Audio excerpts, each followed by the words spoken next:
predicting this for a long time, ever since Greek times. Pythagoras playing Free Fire, of course, naturally. Already making sure that there's always going to be a balance between the two. Now, as we jump into Nextera, Group A versus Group B, we are seeing a horizontal split from L all the way towards OH here. It's been a pretty even spread. We haven't seen too many maps get a terrible flight path.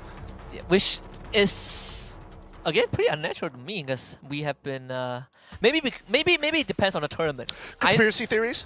It could be, because I know that the Garena sanctioned the world tournaments, the international ones, we don't get good flight paths. We get kind of crappy circles and even crappier flight paths. And we see it's a pretty even distribution with BE against DRS, though they're off to a very early brawl, with DRS already having G knocked down, but thankfully he's going to have Happy to bring him back up. Yep, the early trades are working in favor of DRS, able to get the revive in comparison to their opponents, who I think for BGMI and Esports are getting a little unlucky with the weaponry so far, but the other contestant coming from WNX, who've already lost a member, and Kraken now looking to rev up the engines. They will at least find 2 points at the start of this. WNX, they're not out of this area just yet. Lei able to protect himself. Let's go, bleeding out, and Yadope, he's the only man left alive. Nathan here to try and finish him off, but Yadope wins out that fight, so be able to claim the first point for himself. The rest of Kraken coming in to finish the job, and WNX will meet an early end. Yadope? Yadope? Yeah, he's gone. He's finally gone. Finally goes down to his knees. It's unfortunate that the Blue Walls weren't able to completely block off line of sight there, or at the very least to get him across that corner. If not, Gal probably would have been able to finish him off. With that being said, that's going to be an early elimination from WNX. It took a while for Kraken to take him out, because he just wouldn't die. He just kept standing back up. Maybe because he does push like 100 push-up per day. Maybe that's why. Maybe the 10-kilometer runs, doesn't have the AC. The very typical stuff, right? Yeah. Everybody does that. In the meantime, at least for Kraken, this has been a pretty good start for them. They usually don't get that good of a start, literally raining dollars down on others. Man, Free Fire is getting more and more creative with their cosmetics. They are. Some of these are pretty, especially when you pair them up in sets, they can be pretty funny. And they have some of the best collaborations, right? Attack on Titans, Demon Slayer. Ooh, Demon Slayer, one of my favorites. The latest one as well. Visionaries on the other end against Team Badut. An early fight on the southern side of the map. It's also a high-tier loot zone at mud site. This means that Visionaries are more incentivized to actually fight. If there's anybody in the area, it's going to be a little bit more difficult to actually maintain. But especially for TOB, they've got to be careful here. They're the ones who are looking to contest, and honestly, we don't know the distribution of the overall weapons, but based on what we're seeing from the players, right? I'm seeing level 3 armors, I'm seeing level 3 helmets. It looks like they're in prime position to fight. And Visionaries have this entire area on lockdown. Team Badut will fall back. Freedom Rumble actually sending Yazid out to do a bit of scouting duty, but it's very Visionary-like to always go for high-tier loot zone, so not a big surprise there. But on the other end, Vegeta will be able to find a very early snipe. Getting rid of the UAV is going to be important here for BGMI Esports, because it's giving all the information to specifically Axis here to actually identify how they're going to actually approach this. Do they take the fight head on, or do they continue moving towards the northern side, towards Intellect Center, through the main roads to get in on the ring? Exact is already taking some heavy fire, but the rest of his team is not there just yet. X-Roy, he's going to be driving towards BE. On the other end, Visionary is still locking down the entire mud site, but it seems like Team Badut actually are attempting to infiltrate this area. Yep, they pushed it pretty hard here. I want to see whether Vision is able to kind of collapse on them right now. They've got a good spread of members, but not enough firepower in one place to cover an entire angle by themselves. And Luki is out in the open.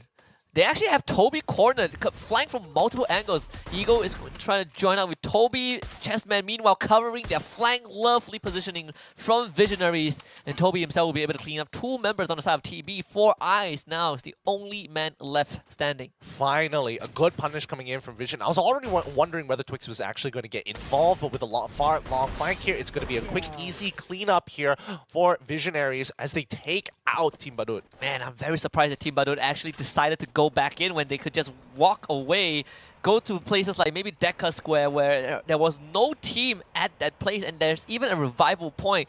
It gave 4 free points over to Visionaries at a high tier loot zone. You could not have asked for more. Yeah, let's have a look at Farang right now, right? Because they're looking down onto Freedom Rumble. They know that they're slowly trying to make their ways in towards the compounds, and Freedom Rumble, they're aware that Farang is taking the high ground central of the zone. Yeah, in the almost the center of the circle also. But can expect the game to slow down just a little bit with most of the teams spread out. BE and Axis close to each other, and you have Farang and Freedom Rumble, but that is pretty much it. Kraken still taking control of Intellect Center, and then you have we have Nemo, a DRS, the only remaining survivor, I believe, of the team, just trying to hunker down. Farang is able to get an initial pick here, which is great, and they finish off that kill, which is even better, forcing FRU further backwards. And if they keep pushing them in this particular manner, they're going to fall into DL. Yeah, and Farang trying to get Kizo out of there, but gets shot out from the skies. Ooh. So Jembao picks up Ace as well. This is not good if you are Freedom Rumble. They're getting hunted like ducks right now. Yeah, this is pretty brutal. I didn't think FRU was going to lose that many members, right? And especially with a revival point not too far away, you can definitely understand the idea of why they were slingshotting themselves in that direction. I believe Jembao saw the foot of Alstar, and there it is, Freedom Rumble out. So Farang gets 4 points, and the circle going all the way down to the south side. Ooh, really nice call here. It's actually in favor of Farang to gatekeep everybody on the northern side, which might be a bit more than they can actually chew, because Axis, it's pretty insufferable from there. BE has been zoning them out. DL have committed towards the right side of the entire circle, and this has been making Axis' life so very difficult, and Geek Fam having the time of their lives. But Axis does have a chance to break through this and get a couple of free pickoffs, because DL will be flanked. Xtroy starting it off by taking down Surya. He would need to receive some assistance right now. Luffy also putting on the pressure. Axis making DL's life a living hell. And BE, they get to watch this happen. But Xtroy, he's going to be playing on the opposite end to deal with the second team. Oh no, I think Axis need to pull back from this, because BE is taking advantage for all the attention being put into DL. So BE have taken the high ground from the structure on their left, making it difficult for Axis to actually commit to the right side. Oh, sorry, the left side. They might have to just loop around the right and try to walk through the main road from Fartopia back into the ring. That doesn't feel well when you're Axis.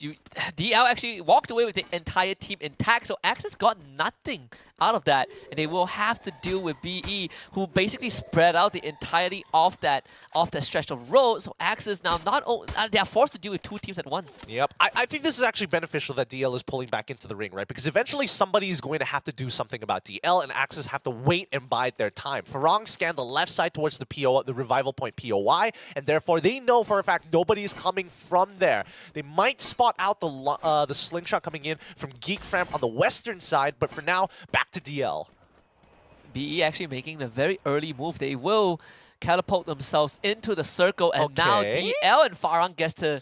DL gets pinned by Farang and BE, but that also means that Axis can just walk into the circle. Yeah, Axis can actually walk in from the left side and make sure that they can take control over Mud side, and I think that would be a really strong position to play from, with the only team that might contest it being VIS and pincering BE, but I think Axis, they're done with this. They're sick of the gatekeepers and are getting involved as Farang gets into a gunfight of their own. Oh man, Fire is that is just a skill diff right there, the CQC for Farang. You cannot underestimate it. They are taking out members of BE, they're taking out members of DL, and look at DL, they're completely backing out of this, backing out from this. They know that they don't want to take this fight. Meanwhile, Farang, they put themselves in their environment, just fighting multiple teams at once. Axis is just looking down at BGMan being like, you like that, boy? That's what you get. That's what you get for gatekeeping us. But on the northern side, DL getting spread very, very thin here as DRS is looking to engage.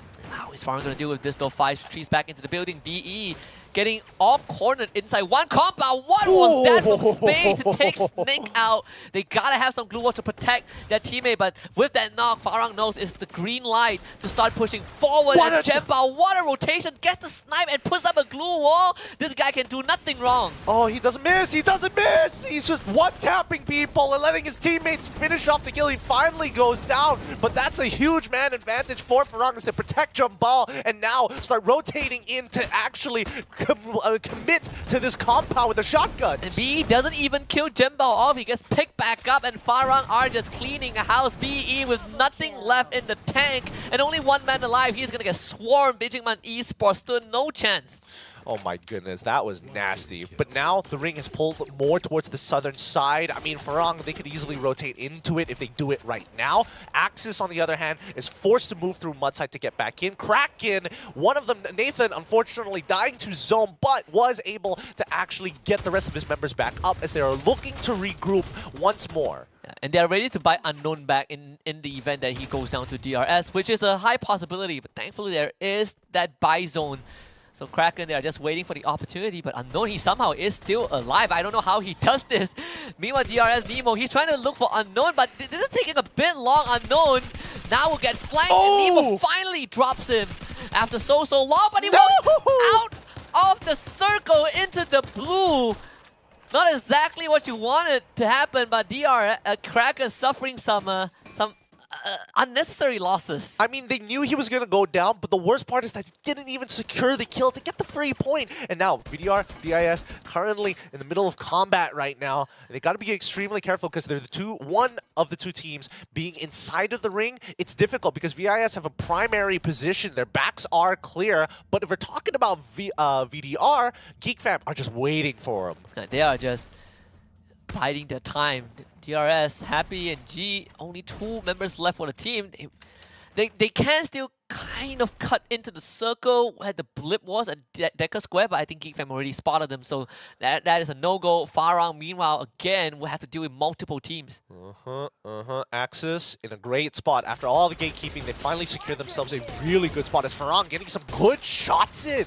My goodness, 11 eliminations already and still counting. Kraken now will be the next team on the list to face the wrath of Farang, and Farang have taken control of the entire northern side of the map. Yeah, of the circle at least. Well, the rest of the members of Kraken are just tanking the blue on the outside. We have Unknown running amok. Finally goes down. Visionary still have one more guy, I believe, that they gotta deal with. Oh, he's also dead. So Farang now starts to tank the blue. They have to also start making a move. Geek Fam takes out PRGD Illusion finally, but Farang, they're gonna jump straight towards the circle and actually land near one of the DRS members. BOP Disruptors meanwhile gets taken out, and Farang somehow still have the whole team. Yeah, do they have a safe spot here? It looks like Axis is taking a couple of shots at them, but they've now secured a compound for themselves. The ring is going to start closing in very, very soon, and they might even have to push where Geek Fam was holding earlier. Speaking of Geek Fam, they're going to have to face off against VDR as the UAV comes out and spots everybody. 10 members already being scanned. Huge, and Axis, they've got even more information with the UAV of their own to make sure that they're walking in for free, unpunished. Man, Farang Space snuck into one of the buildings and actually found a buy point, so they got Alif back. They just need to buy some time for Alif to start gearing up, and they actually have a good way to do it, because if they can take out Gal from Kraken, Alif can just start picking up all of the resources from the dead body of this Kraken member. But you also have Lei on the other side, who will be gatekept by Jembao and Alif. Do they have the time for this? I feel like Farang, if they want to rotate, they need to start rotating towards the compound that VDR are currently occupying on the top, but try to hold that low ground, especially that outer entrance would be ideal. Spade, I think they can buy a couple more seconds. They do see Gao, so that's a free point right there. It's good for Alif if he can find it, but again, Alif, he does have Jembao to cover him, and Kraken are already out in 6th place. Farang now gets to comfortably march towards the circle, and Geek Fam will be the first team to see them. Tatsuya diff, of course. What? And actually dash. Wow, that actually hit. Okay. Actually getting a good pick here, but unable to secure the kill. It's going to be a revive at the end of the day, but the harassments are extremely important to open up opportunities as Yasta finds a kill on towards Toby. Eagle as well as Toby being taken out, and even Mellows. Yeah, Visionary out of this fight for now, but Farang now will pounce on the opportunity to run into Geek Fam as Jembao leads the squad. What a point blank onto Kens. The no-scope disrespect towards Geek Fam. Spade also pumps some lead into Hazik. Twix will try third party this and try to limit the impact of Farang. Yasta runs out back into the blue, gets knocked down by Faiz as Farang, they only lost one man. Faiz the second to get dropped thanks to Twix from Visionaries, who are still in the fight, but Faiz gets picked back up and Geek Fam are completely trapped.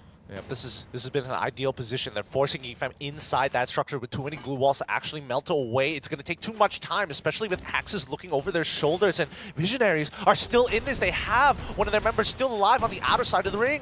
And VDR Mellow is actually getting completely caught off guard. Are they going to try to help him though? Rain also gets knocked, and this could be it for VDR. A triple kill for Dawies. It's Geek Fam, not ready to go down just yet. VDR only have one last guy. Jembao, on the other hand, healed back up by his team, and now there's a bit of a ceasefire, at least between Farang and Geek Fam, but they do run to Twix and they exact revenge on him. Oh, good timing, good timing. Axis able to pick up that point, being very important as the UAV flies over. Axis having a pretty good control of the ring on the outer side of the ring, but no cover to work with. Final circle already. The Blue Zone's going to close in and end the game if the players don't do so, but Farang actually found themselves a very comfortable spot. They're letting Geek Fam and Axis duke it out first, and even Geek Fam only has one man left, so Farang gets some space to work with. It all boils down to how Axis wants to deal with this. What position would you want to be playing from? Like, do you want to be playing under? Would you play outer or upper? I think under is actually not too bad of a choice, right? Because eventually Axis from that high ground will have to start running into the center anyway, so you'll end up in a CQC against Farang, who are one of the best teams at doing so. X-Roy, he's going to start to charge first. Live getting caught off guard by Dawi instead, so this pincer should be enough to get rid of Farang, but Geek Fam ends up getting dropped first. There's still one more guy left on the side of Farang. Exact will find him. Farang will be eliminated, and Axis looking for a recovery in this game. Oh my goodness, and after all this time, upper was the way to go. Seiya holding in, getting second place placement points for his team as Axis secure the booyah. And despite having the booyah, I believe Farang still edged out in terms of total points garnered this round. Again, high volume of kills. Always going to be very valuable in the long run. But Axis Esports at least still keeping themselves in the game. I mean, Axis, they play well. They got harassed a lot